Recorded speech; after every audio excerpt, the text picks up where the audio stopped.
Chapter 53. The Prediction of the Ganges Goddess. Thereupon a goddess from among the gods of the Ganges came to that assembly and sat down in it. She rose from her seat, put her upper robe over one shoulder, saluted the Lord with folded hands, and said, I also, O Shugata, when I have coursed in the 6 perfections, will take hold of such a Buddha field, as it has been explained by the Tathagata in the Prajnaparamita. H.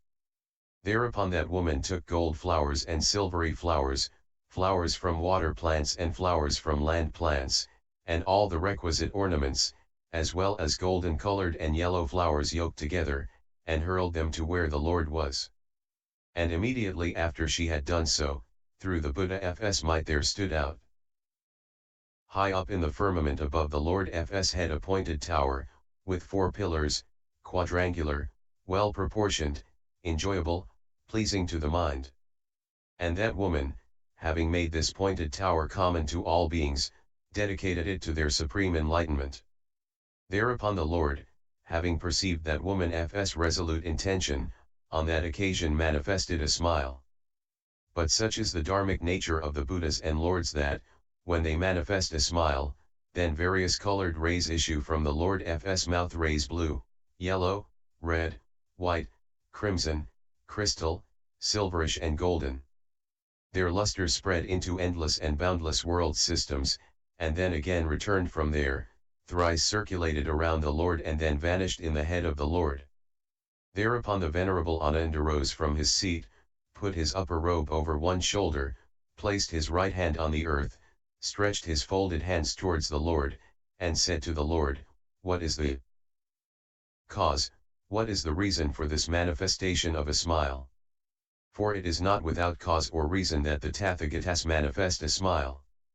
The Lord replied, This goddess of the Ganges, Ananda, will in a future period, in the star-like aeon, appear in the world as a fully enlightened Tathagata, golden flower F by name. This is the last time that this Ganges goddess has been reborn as a woman. She will, in her next birth, cease to be a woman and become a man. He will be reborn in Abhirathi, the Buddha field of the Tathagata Akshobhya, and will therein lead the holy life. And that Bodhisattva, that great being, will have the name of golden flower F. After his decease there he will pass from Buddha field to Buddha field, and he will never be without the Buddhas, the Lords. Just as the universal monarch can pass from palace to palace, without ever, during his entire life up to the time of his death, treading upon the earth with the solace of his feet, just so will that Bodhisattva golden flower, that great being, pass from Buddha field to Buddha field until he has known the supreme enlightenment. Thereupon the Venerable Ananda thought to himself, all those Bodhisattvas, great beings, who will be assembled in that Buddha field should be known as the congregation of the Tathagata. The Lord read the Venerable Ananda-F's thoughts and said to him, So it is, Ananda, as you say. That assembly of Bodhisattvas, great beings, should be known as the congregation of the Tathagata.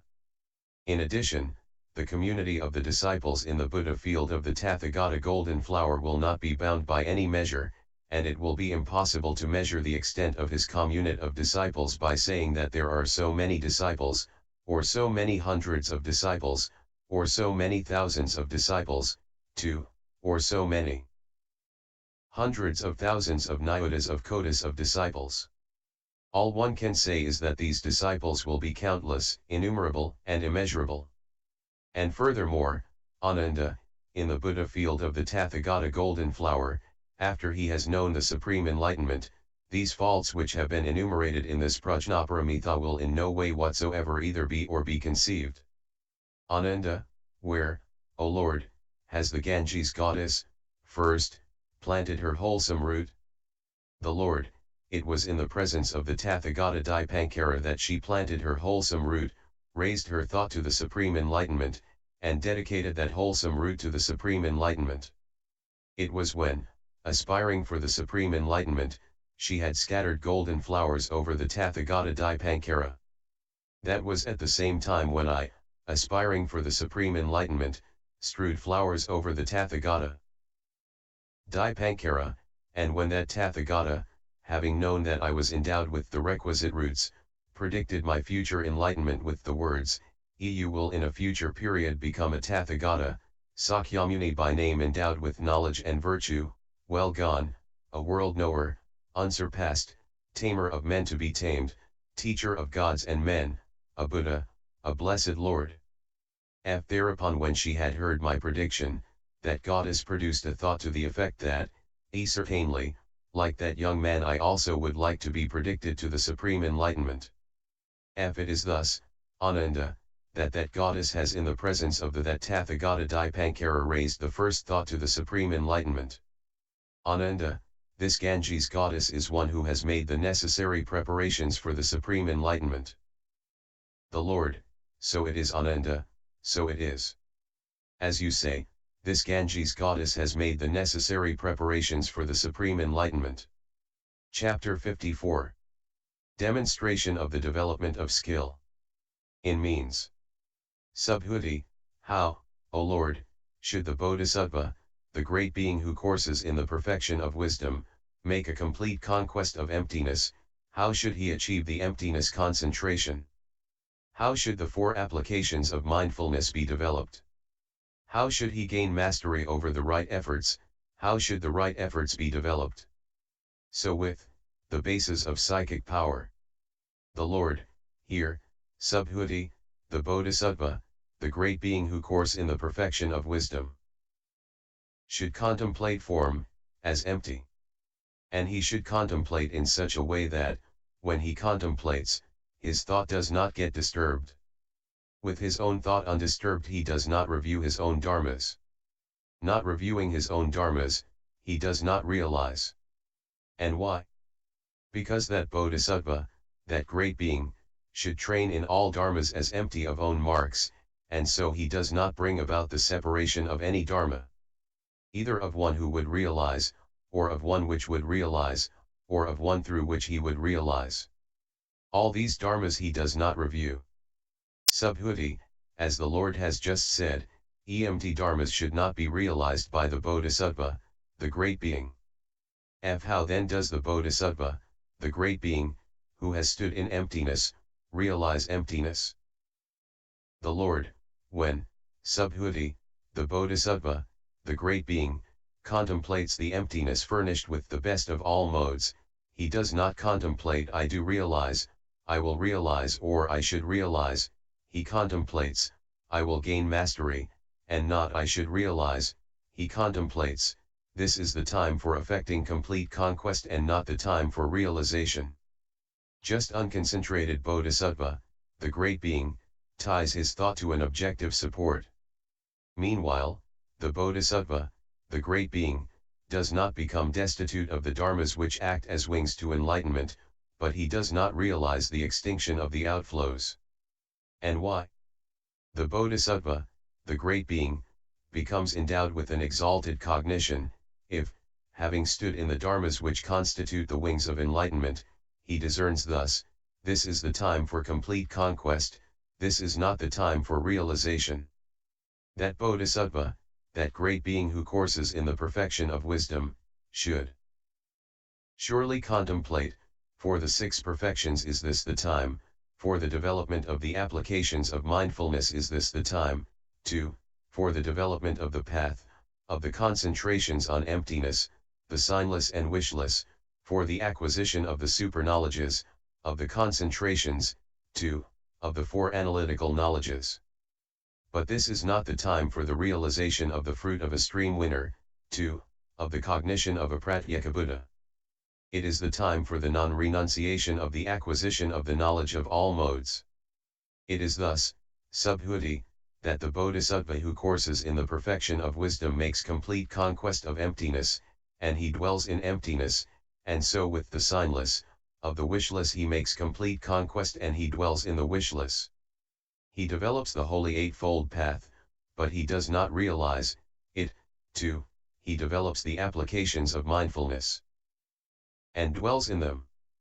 It is thus, Subhuti, that the Bodhisattva makes complete conquest of the dharmas which constitute the wings of enlightenment, develops them, and dwells through them.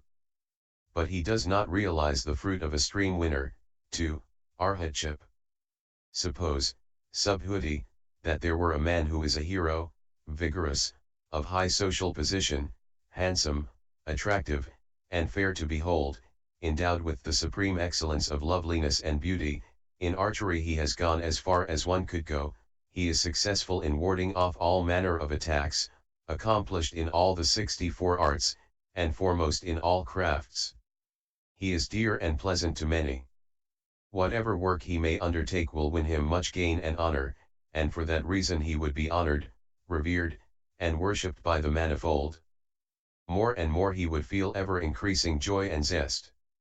Taking his parents and children with him on some business or other, he enters on a wild forest.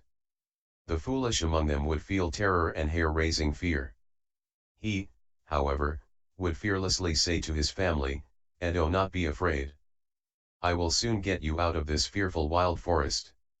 I will protect you and soon set you free." If then many unfriendly, destructive, hostile, and inimical forces should rise up against him in that wild forest, this heroic man would be endowed with the power of supreme wisdom.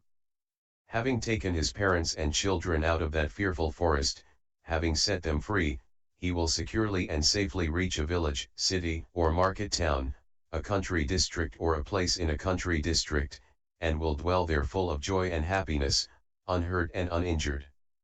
Nor does he become angry in his mind with those hostile and inimical beings. And why? Because he is well skilled in all the arts.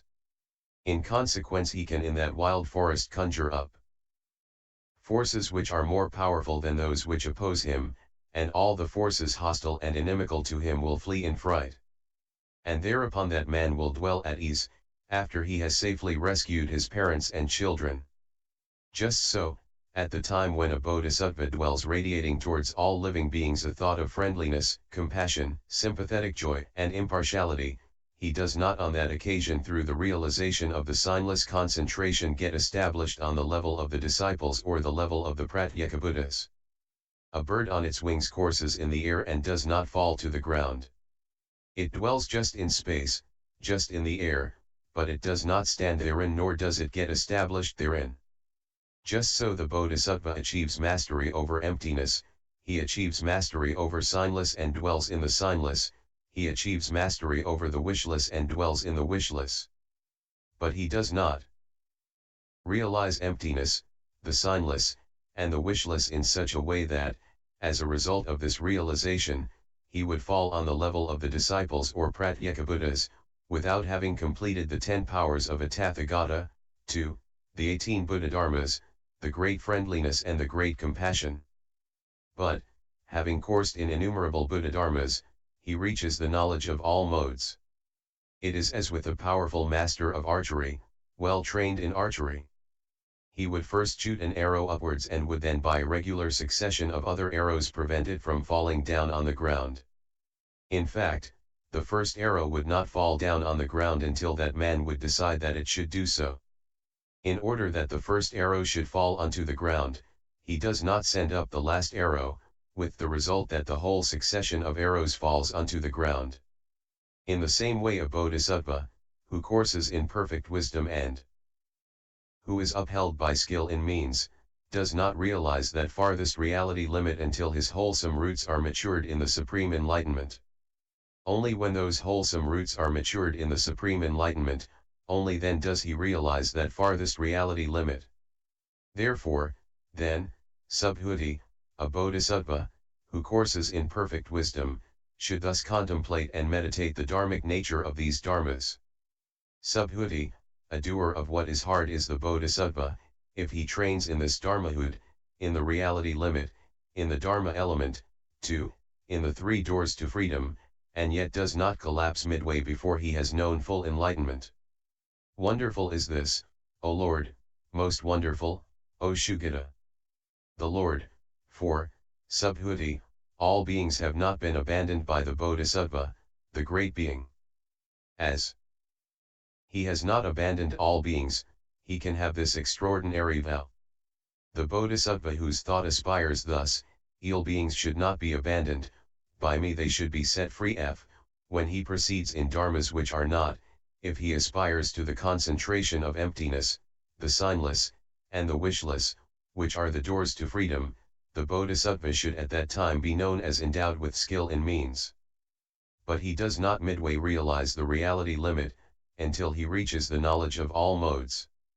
Moreover, subhuti, when the bodhisattva, the great being, becomes one who wants to contemplate these very deep stations, i.e. the emptiness of the subject, 2. The emptiness of the non-existence of own being, the 4 applications of mindfulness, 2. The holy eightfold path, the 3 doors to deliverance, his thought should aspire thus, for a long time those beings, through the perception of a self, of a being, 2. Of one who feels, course in a basis. So that they may forsake the view of a basis, I will, after I have fully known the utmost, right, and perfect enlightenment, demonstrate dharmas. F. At that time the bodhisattva, the great being, enters into the emptiness concentration, a door to freedom, but he does not realize the reality limit, by the realization of which he would attain the fruit of a stream winner, 2. Pratyekabudh enlightenment. At the time when the bodhisattva, the great being, develops the signless concentration, a door to freedom, at that time he enters the signless concentration, a door to freedom, but does not realize the reality limit, by the realization of which he would win the fruit of a stream winner, 2. Arhatship, or Pratyekabudh enlightenment.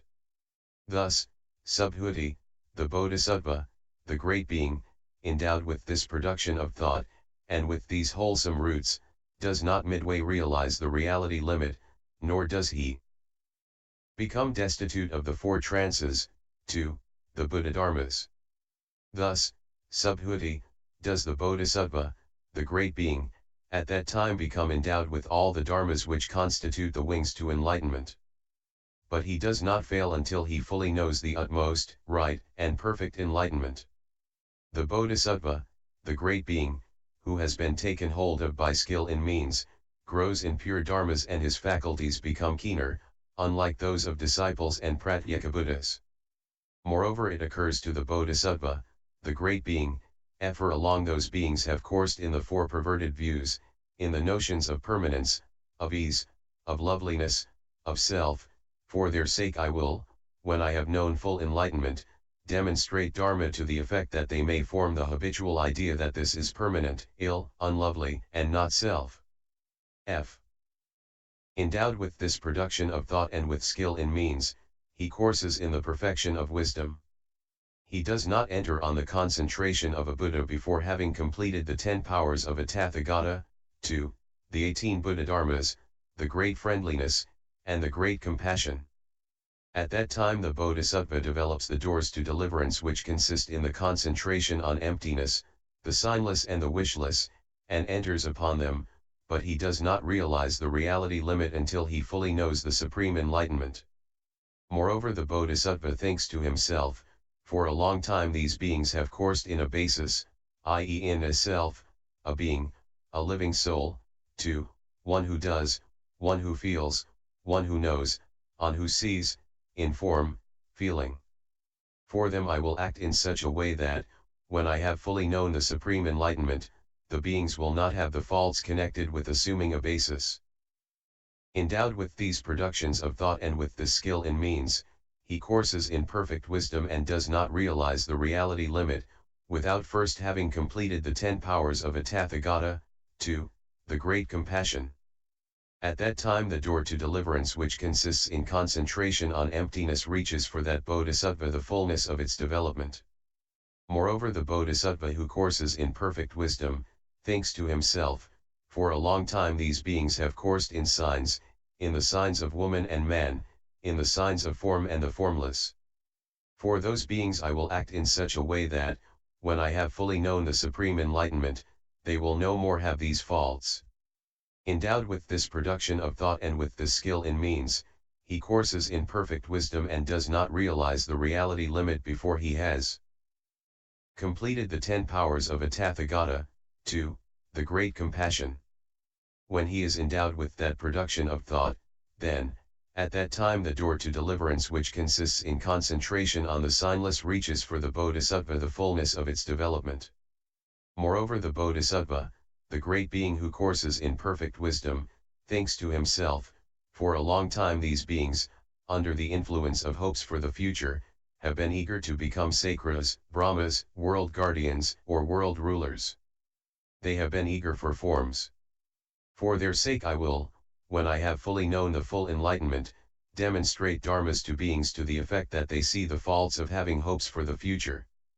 When the bodhisattva, the great being, through these wholesome roots and through the skill in means courses in the perfection of wisdom, then the door to freedom, which consists in the concentration on the wishless, arrives at the fullness of its development. But he does not realize the reality limit, without having fulfilled the 10 powers, to the great compassion, and until he has fully known the supreme enlightenment. It is impossible, it cannot be, that a bodhisattva, a great being who courses in the 6 perfections, in the various kinds of emptiness, in the 4 applications of mindfulness, in the Buddha dharmas, and who has made a complete conquest and is thus endowed with vision and cognition, should fall into the unaffected, or become intimate with what belongs to the triple world. That cannot possibly be. Moreover, the bodhisattva, the great being, who courses in the dharmas which act as wings to enlightenment, and makes a complete conquest, may be asked, how can a bodhisattva, who wants to fully know the supreme enlightenment, after he has coursed in the dharmas, which act as wings to enlightenment and made a complete conquest, manage not to realize emptiness, or to penetrate the reality limit, with the result that he might reach the fruit of a stream winner, to pratyekabhuta enlightenment? How can he realize emptiness, the signless, the wishless, the unaffected, non-production and non-existence? And how can he develop the perfection of wisdom? If the bodhisattva, when thus questioned by bodhisattvas, would explain that just emptiness should be attended to, just the signless, the wishless, the unaffected, non-production and non-existence should be attended to, and yet all beings should not be abandoned, the one should know that that bodhisattva has been predicted by the Buddhas, the lords, to the supreme enlightenment. And why? Because he indicates the complete conquest of an irreversible bodhisattva, great being, declares and exalts it. If a bodhisattva, when questioned, explains that not should a complete conquest be made of emptiness, of the signless, the wishless, the unaffected, of non-production, of non-existence, but one should make a complete conquest of the dharmas which act as wings to enlightenment, and one should not hang on to all beings, then one should know that this bodhisattva has not been predicted to the supreme enlightenment. And why? Because he does not indicate the complete conquest of an irreversible bodhisattva, does not declare or exalt it, and in consequence the bodhisattvas, the great beings, should know that the bodhisattva, having made a complete conquest, has transcended the stage of an irreversible bodhisattva. Subhuti, is there in some manner in which a bodhisattva is irreversible? The Lord, he is irreversible if, having heard the 6 perfections, he answers as an irreversible bodhisattva would. He then should by the bodhisattvas be known as irreversible. Subhuti, there are, O Lord, many bodhisattvas who course towards enlightenment, but few only who answer as an irreversible bodhisattva would, either on the preparatory or the non-preparatory stage. The Lord, so it is, Subhuti, so it is. And why? Because few only are the bodhisattvas who have been predicted to the irreversible stage in which this cognition becomes possible. But those who have been predicted to it, they will give the correct answer. One should know that they have planted splendid wholesome roots, and that the whole world, with its gods, men, and asuras, cannot overwhelm them. Chapter 55. The exposition of the forsaking of discrimination. Thereupon the Lord said to the Ven Subhuti, moreover, Subhuti, for the Bodhisattva, the great being, even in his dreams the level of a disciple or pratyekabhuta, or anything that belongs to the triple world, does not become an object of his longing, or appears advantageous to him. he beholds all dharmas as like a dream, like an echo, too, like a magical creation. But he does not realize his escape from this illusory world. This, subhuti, should be known as the irreversible mark of the irreversible bodhisattva. It is another mark if even in his dreams he sees the Tathagata, the Arhat, the fully enlightened Buddha, demonstrating Dharma, in the midst of an immensely large assembly, surrounded and revered by monks and nuns, laymen and laywomen, gods, nagas, yakshas, gandharvas, asuras, garudas, kinnaras, and mahoragas. Having heard this Dharma, he dwells so as to win the assurance that he will come to understand its meaning, as one who makes progress towards the Dharma and its logical sequence, who makes progress in conformity with that Dharma, and who courses in its logical sequence. This also should be known as the irreversible mark of an irreversible bodhisattva. Moreover, even in his dreams the bodhisattva, the great being, sees the Tathagata rising up high into the air and demonstrating Dharma to the community of monks, endowed with the marks of the Superman, as he exhibits the halo extending a fathom round his body, and manifold miracles, and conjures up magical creations through which he does a Buddha's work in other world systems, his. Also, subhuti, should known as the irreversible mark of an irreversible bodhisattva. Moreover, if a bodhisattva even in his dreams feels no fear when confronted with the sacking of a village or city, or some huge conflagration, if he feels no sorrow, fear, terror, or fright, when he sees ferocious wild animals or fierce beasts of prey, or when he perceives that his head is about to be cut off, or sees other fearful and terrible things which bring suffering, mental agony, and despair, sees those who are hungry and thirsty, sees the death of mother or father, his brother or sister, or those dear to him, of his relatives and kinsmen, but if immediately on waking up from his dream he reflects that like a dream indeed is all this that belongs to the triple world.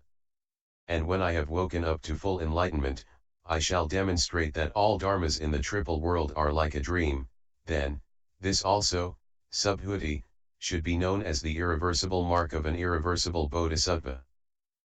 Moreover, subhuti, how can one discern that in the Buddha field of the irreversible bodhisattva, when he has become a fully enlightened Buddha, the three states of woe will in no way whatsoever be? If that bodhisattva, when he has in his dreams seen hellish beings, or animal beings, or beings in the world of Yama, turns his mindful attention upon them and thinks to himself, thus will I act, thus will I progress that, when I have known full enlightenment, in my Buddha field these three states of woe will in no way whatsoever be. F and Y. Because the state of dreaming and the state of being awake, all that is, dharmically, not two nor divided. This also, subhuti, should be known as the irreversible mark of an irreversible bodhisattva. Moreover, subhuti, a bodhisattva, a great being, may, either in his sleep or on waking up from it, see a town on fire and think to himself, if I have the attributes, tokens, and signs which I have seen in my dream or on waking up from it as those with which an irreversible bodhisattva, great being, is endowed, then, because of this truth, because of the enunciation of this truth, let that town fire be appeased, cooled down, and extinguished. If that fire is then appeased, cooled down, and extinguished, then one should know that that bodhisattva has been predicted as irreversible from the supreme enlightenment.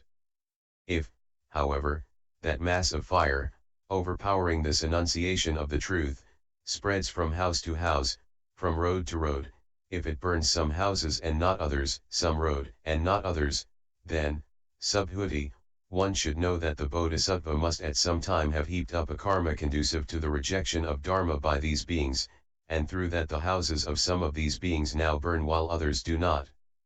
It is their karma which now matures in this very life, it is the karma left over from the rejection of dharma, which now comes to fruition. This is the cause of a bodhisattva's irreversibility, this is its condition. Through these causes and conditions should the irreversible bodhisattva, great being, be known. And once more, subhuti, I will demonstrate the attributes, tokens, and signs by which an irreversible bodhisattva, great being, should be known. If some woman or man were possessed by a ghost, then the Bodhisattva should think to himself, if it is true that the Tathagatas of the past have predicted me to full enlightenment, then to the extent that my earnest intention to win full enlightenment, and my attention to it, and perfectly pure, to that extent I have left behind the thoughts of the disciples and Pratyekabuddhas, and I surely will win full enlightenment. Nor shall I not win full enlightenment. Surely, I shall win full enlightenment. There is nothing that the Buddhas and Lords who reside in countless world systems and demonstrate Dharma have not cognized, seen, known, realized, or fully known. I am sure to win full enlightenment, for these Buddhas and Lords know my earnest intention to do so. By this truth, by this enunciation of the truth may that ghost depart who possesses and torments this woman or man. If as a result of this utterance of the Bodhisattva the ghost does not depart, then one should know that that Bodhisattva has not been predicted by the former Tathagatas to full enlightenment. But if he departs one should know that the Bodhisattva has had his prediction to full enlightenment. As endowed with these attributes, tokens, and signs should the irreversible Bodhisattva, great being, be known. Mara's deeds.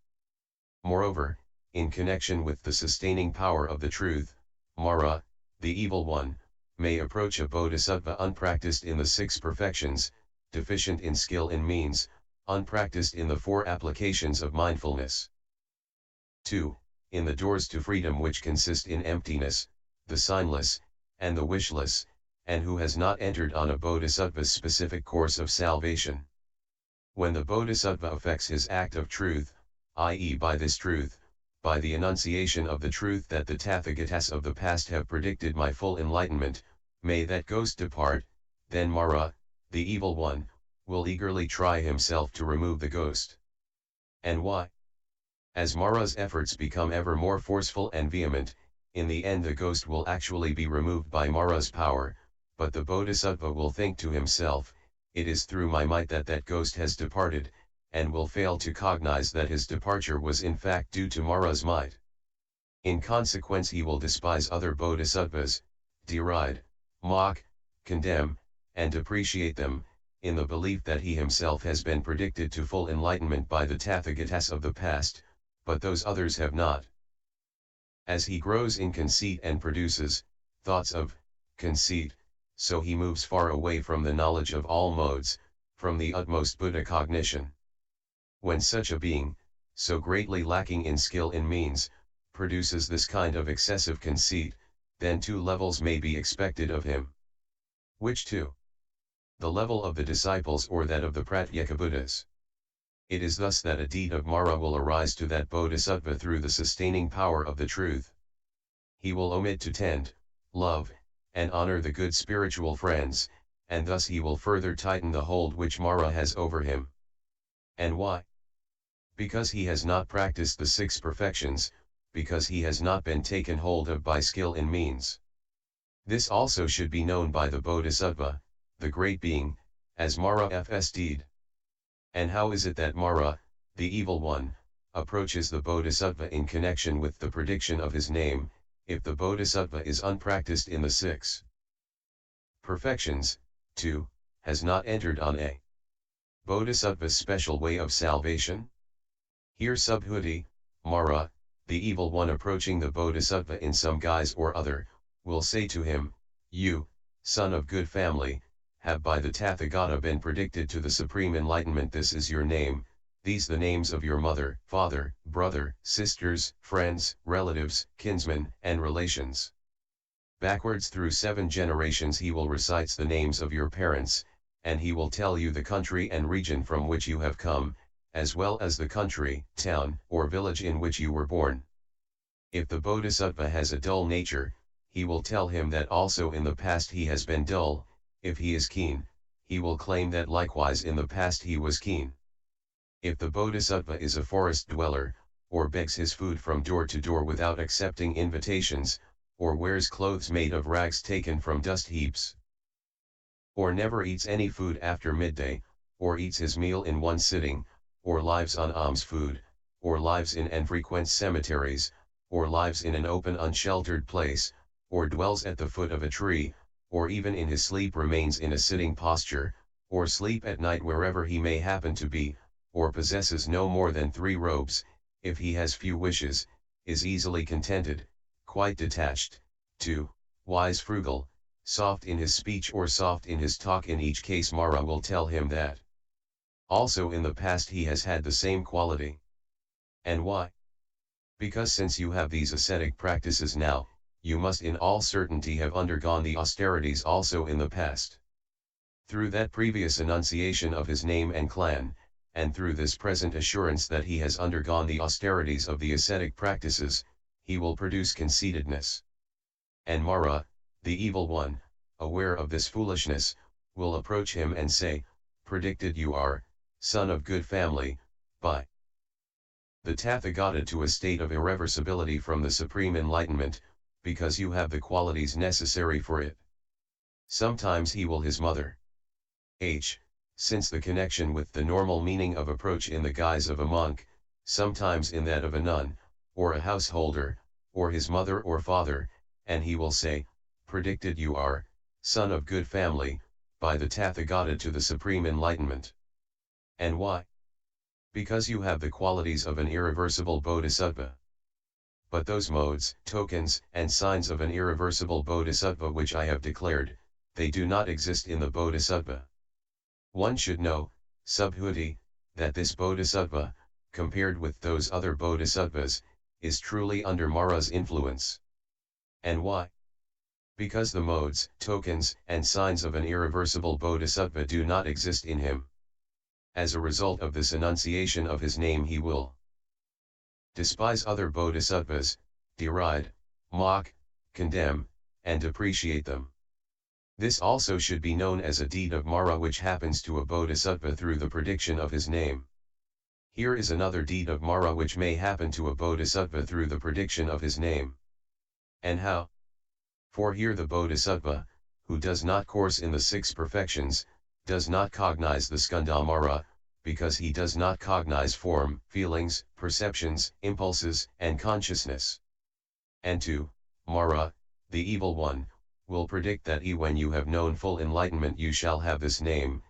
When thereupon that bodhisattva ponders and reflects on this name, then to him, who is stupid and without skill in means, it occurs that just this very name which I thought of in my own mind, just that will be my name when I have known full enlightenment.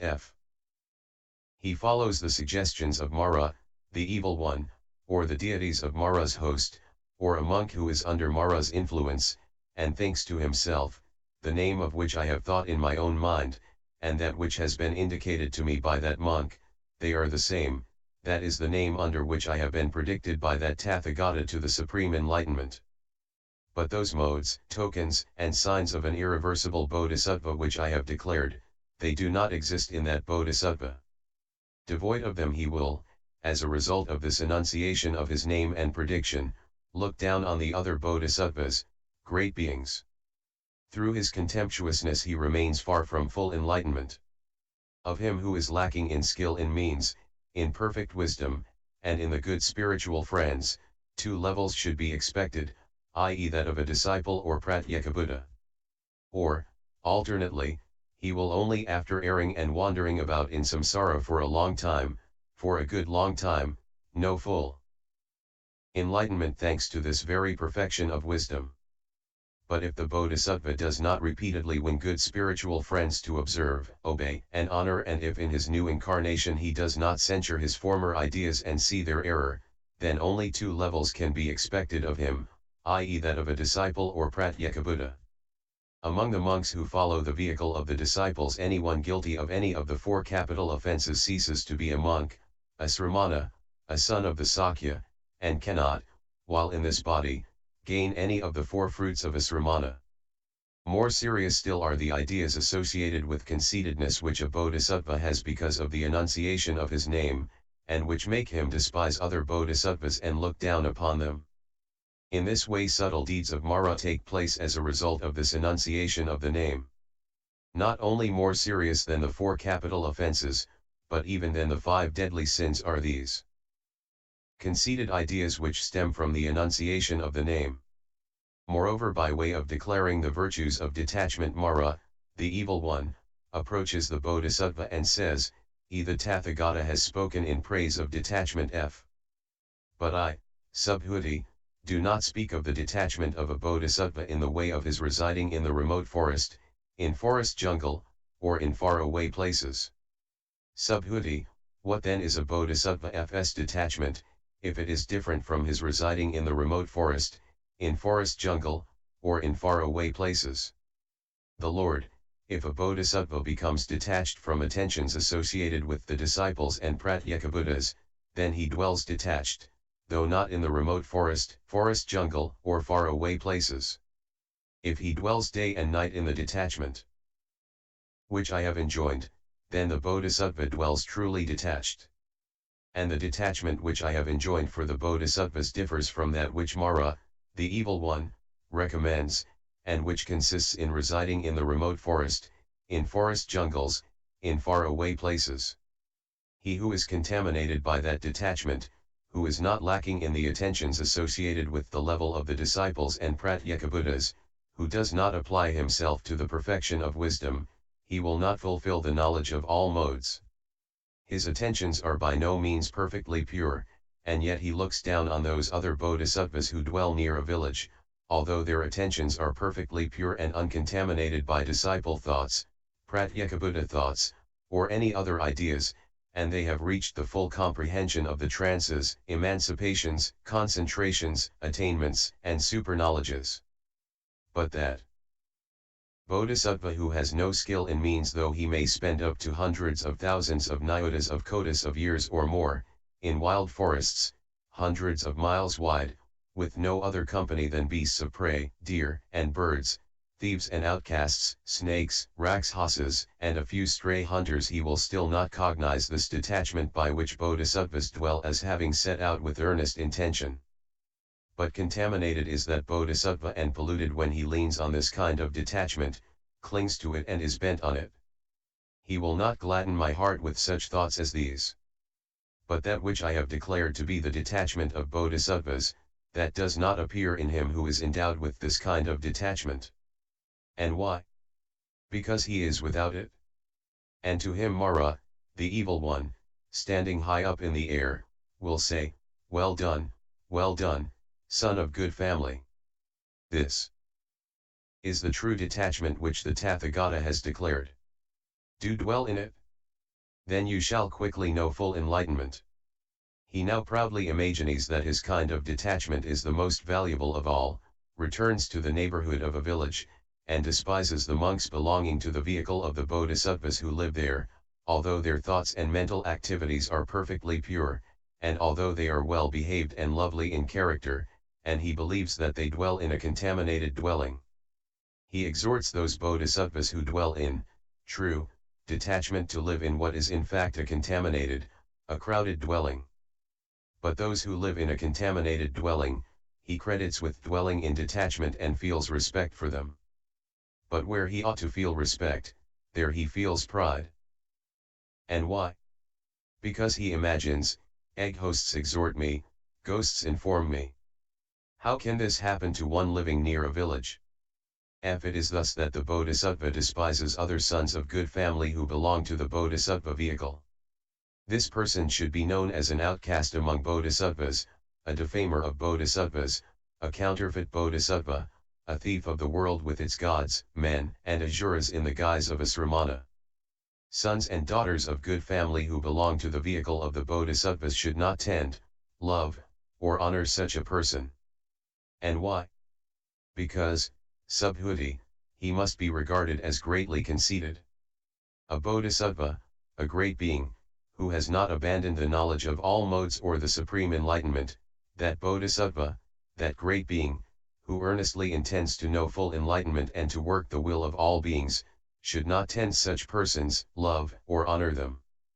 But he should devote himself to his own welfare, always alarmed at samsara and afraid of it, unsubmerged by the triple world.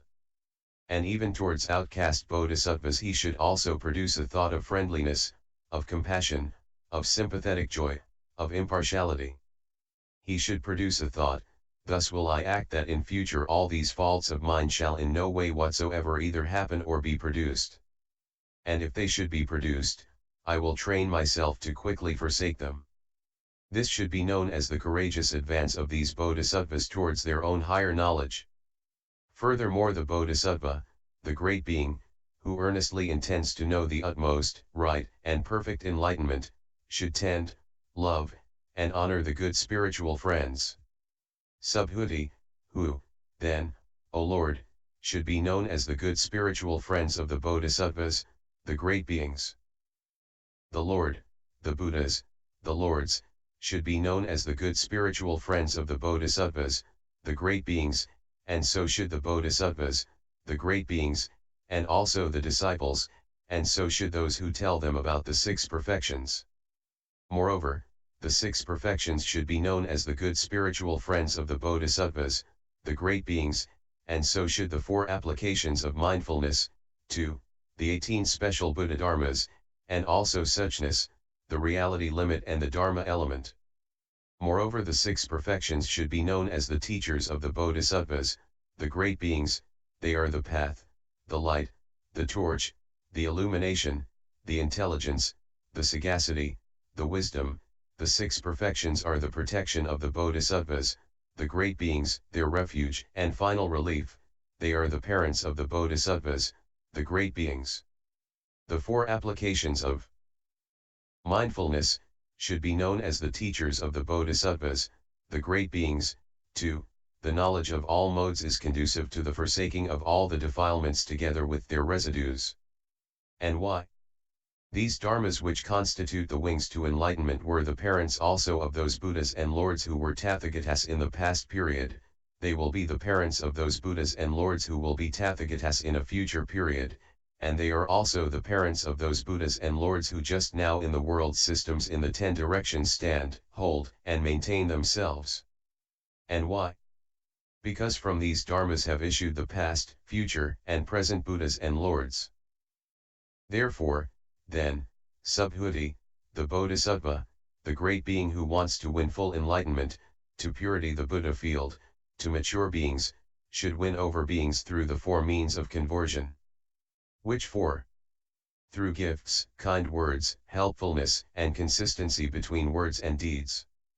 Surveying also this reasoning, Subhuti, I say, these dharmas which are the wings to enlightenment are of the bodhisattvas, the great beings, the teachers, the parents, the place of rest, the refuge, and the final relief. Therefore, then, Subhuti, the bodhisattva, the great being, who wants to go to a state where he cannot be led astray by others, and to maintain himself in it, who wants to terminate the uncertainties of all beings, to purify the Buddha field and to mature beings, should train himself in just this perfection of wisdom. And why? Because here in this perfection of wisdom those dharmas are pointed out in detail in which the bodhisattva, the great being, should train. Subhuti, how is the perfection of wisdom marked? The Lord, like space, the perfection of wisdom is marked by non-attachment. But the perfection of wisdom is not a mark nor does it have one. Subhuti, might perhaps all dharmas exist through that mark through the perfection of wisdom exists. The Lord, so it is, Subhuti, so it is. All dharmas exist by just that mark by which the perfection of wisdom exists. And why? Because all dharmas are isolated in their own being, empty of their own being. In that way all dharmas exist through the mark by which the perfection of wisdom exists, i.e. through the mark of emptiness, the mark of isolatedness.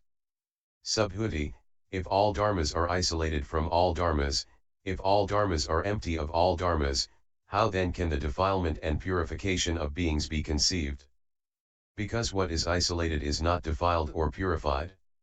Emptiness is not defiled or purified. Neither the isolated nor emptiness fully knows the utmost, right, and perfect enlightenment. The isolated cannot apprehend any dharma in emptiness. The isolated cannot apprehend in emptiness any being who knows full enlightenment. How then shall we understand the meaning of this teaching? The Lord, what do you think, Subhuti, do beings for a long time course in eye-making and mind-making? Subhuti, so they do, O Lord. The Lord, are then I making and mine making isolated and empty? Subhuti, yes, they are. The Lord, is it because of I making and mine making that beings run and wander about in birth and death? Subhuti, so it is, O Lord. The Lord, it is surely thus that the defiling of beings is conceived. No I making and mine making, and in consequence no taking up. No taking up, and then on beings run and wander about in birth and death. And so there is no defilement. In the same way, should the purification of beings be conceived. Subhuti, thus coursing, the Bodhisattva does not course in form, not in the applications of mindfulness, 2, not in the 18 special Buddha dharmas. And why? Because there all those dharmas are not apprehended he who courses, that whereby he courses, that wherein he would course. When he courses thus, the Bodhisattva, the great being, cannot be crushed by the whole world with its gods, men, and asuras, or surpassed by any of the disciples or Pratyekabuddhas. And why? Because this Bodhisattva's special way of salvation is an insuperable position. For unsurpassable is the Bodhisattva who is not devoid of attentions to the knowledge of all modes. The Lord, if, Subhuti, all beings in Jambudvipa should acquire a human personality, and thereafter know full enlightenment, and suppose that some son or daughter of good family should all their lives honor, revere, adore, and worship them, and should dedicate the merit thus gained to the supreme enlightenment, would they on the strength of that beget much merit? Subhuti, they would, O Lord. The Lord, a greater merit does that son or daughter of good family beget who demonstrates the perfectio of wisdom to others, and dwells in attentions associated with it. Likewise, if a son or daughter of good family should establish all beings in the great trichiliocosm, after they have acquired a human personality, in the 10 paths of wholesome action, in the 4 trances, the 4 unlimited, the 4 formless attainments, 2, in the fruit of a stream winner, 2, in Pratyekabuddhahood, and in full enlightenment, and would dedicate the merit thus gained to the supreme enlightenment, would they on the strength of that beget much merit? Subhuti, they would, O Lord. The Lord, a greater merit does that son or daughter of good family beget who demonstrates the perfection of wisdom to others, and dwells in attentions associated with the knowledge of all modes. He then reaches a cognition where he becomes worthy of the donations of all beings. And why? No other being has such a dwelling as the Bodhisattva, the great being, except of course the Tathagata. And why? Because these sons of good family, when they course in the perfection of wisdom, aspire for the great friendliness, and see all beings as on the way to their slaughter, they aspire for the great compassion. Dwelling in that dwelling, they rejoice with the great sympathetic joy, and aspire for the great sympathetic joy. But they do not become intimate with that sign, but acquire the great impartiality. This, Subhuti, is of those Bodhisattvas, the great light of wisdom, the light of the 6 perfections. Even before they are fully enlightened they become worthy of the donations of all beings, for they do not turn away from full enlightenment. Dwelling in attentions associated with the perfection of wisdom, they purify the donations of those who give them the requisites of life, and they are near the knowledge of all modes. Therefore, then, Subhuti, the Bodhisattva should constantly and always dwell in this mental work associated with perfect wisdom, if he does not want to consume his alms fruitlessly, if he wants to point out the path to all beings, to shed light over a wide range, to liberate the beings imprisoned in the triple world, to produce the supreme eye of wisdom in all beings. If the Bodhisattva dwells in these attentions associated with perfect wisdom, he should also preach sermons associated with the perfection of wisdom. When he has preached sermons associated with the perfection of wisdom, he should dwell in just these attentions associated with the perfection of wisdom, and give no opportunity to other mental activities. Day and night he should persistently dwell in just these attentions associated with the perfection of wisdom. If a man had newly acquired a very precious gem, he would be overjoyed. If he lost it again, he would be most sad and distressed. Constantly and always mental activities associated with that precious gem would proceed in him, and he would regret being parted from it.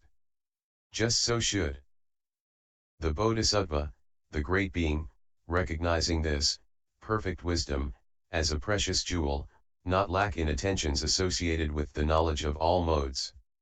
Subhuti, since, however, all mental activities are lacking in own being, are empty of own being, how then can the Bodhisattva become one who is not lacking in acts of attention associated with the knowledge of all modes? For how can one apprehend the Bodhisattva, his acts of attention and the knowledge of all modes, in that which is deprived of them? The Lord, if the Bodhisattva cognizes thus, devoid of own being are all dharmas, they have not been made by the disciples, nor by the Pratyeka Buddhas, nor even by the Buddhas, the Lords, but just a fact is the dharmahood of these dharmas, the established order of dharma, the fixed sequence of dharmas, the suchness, non-falseness, unaltered suchness, the dharma element, the reality limit F, then the Bodhisattva is not lacking in perfect wisdom. And why? Because this perfection of wisdom is in its own being isolated and empty, and it neither increases nor decreases. Subhuti, if, O Lord, the perfection of wisdom in its own being is isolated and empty, how is it that the Bodhisattva, the great being, thanks to the full possession of the perfection of wisdom wins full enlightenment? The Lord, when in full possession of the perfection of wisdom, the Bodhisattva, the great being, neither increases nor decreases, nor does the reality limit or the dharma element. And why? Because the perfection of wisdom is neither one nor two. If the Bodhisattva, when this is being taught, is not cowed, does not lose heart, and remains unafraid, then one can be quite certain that he stands in the irreversible element, and is in fact one who courses in perfect wisdom. Subhuti, it is, then, this emptiness of the perfection of wisdom, its nullity, insignificance, voidness and insubstantiality, which courses in perfect wisdom. The Lord, no, Subhuti. Subhuti, can one, then, outside the perfection of wisdom apprehend a dharma which courses in perfect wisdom? The Lord, no, Subhuti. Subhuti, does, then, perhaps the perfection of wisdom course in perfect wisdom? The Lord, no, Subhuti. Subhuti, does, then, perhaps the emptiness course in emptiness? The Lord, no, Subhuti. Subhuti, does, then, perhaps something outside emptiness course in perfect wisdom? The Lord, no, Subhuti. Subhuti, do, then, the skandhas course in perfect wisdom? The Lord, no, Subhuti. Subhuti, do, then, the 6 perfections course in perfect wisdom, do the 18 special dharmas of a Buddha course in perfect wisdom? The Lord, no, Subhuti. Subhuti, does, then, the emptiness of form, its nullity, vanity, insubstantiality, suchness, non-falseness, unaltered suchness, its dharmahood, dharma element, fixed sequence of dharma, reality limit, course in the perfection of wisdom? The Lord, no, Subhuti. Subhuti, does, then, the emptiness, reality limit of all dharmas up to the 18 special Buddha dharmas course in the perfection of wisdom? The Lord, no, Subhuti. Subhuti, if, O Lord, these dharmas do not course in perfect wisdom, how then again does the Bodhisattva, the great being, course in perfect wisdom? The Lord, what do you think, Subhuti, do you review that dharma which courses in the perfection of wisdom? Subhuti, no, O Lord. The Lord, what do you think, Subhuti, do you review that perfection of wisdom in which the Bodhisattva should course? Subhuti, no, O Lord. The Lord, what do you think, Subhuti, can one perhaps apprehend that dharma which you do not review? Subhuti, no, O Lord. The Lord, What do you think, Subhuti, that Dharma which one cannot apprehend, will that be produced or stopped? Subhuti, no, O Lord. The Lord, this, Subhuti, is of the Bodhisattvas, the great beings, the patient acceptance of dharmas which fail to be produced. Endowed with this kind of patience, a Bodhisattva is predicted by the Buddhas, the Lords to the supreme enlightenment. He is bound to progress to the Tathagata's grounds of self-confidence and his analytical knowledges. When he thus courses, thus strives, and struggles, then it is quite impossible that the Bodhisattva should not reach the cognition of the supremely enlightened Buddhas, the great cognition, the cognition of the knowledge of all modes. And why? Because that Bodhisattva has attained the patient acceptance of dharmas which fail to be produced. And he cannot lose any of these dharmas until he has known full enlightenment. Subhuti, it is, then, for the production of all dharmas that a Bodhisattva is predicted to full enlightenment. The Lord, no, Subhuti. Subhuti, is it, then, for the non-genesis of all dharmas that a Bodhisattva is so predicted? The Lord, no, Subhuti. Subhuti, is it, then, for neither genesis nor non-genesis that he is so predicted? The Lord, no, Subhuti. Subhuti, if he is predicted neither for genesis nor for non-genesis, how then does just now here the prediction of this Bodhisattva to full enlightenment take place? The Lord, do you see as real that Dharma which is predicted to full enlightenment? Subhuti, no, O Lord, I do not see as real that Dharma which is predicted to full enlightenment, or also that Dharma which is fully known, or whereby it is fully known, or him who fully knows it.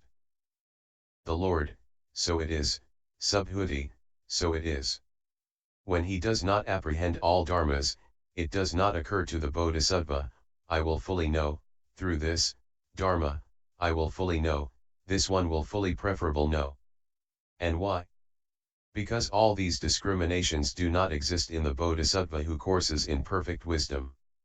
And why? Because the perfection of wisdom does not discriminate. Continued, Chapter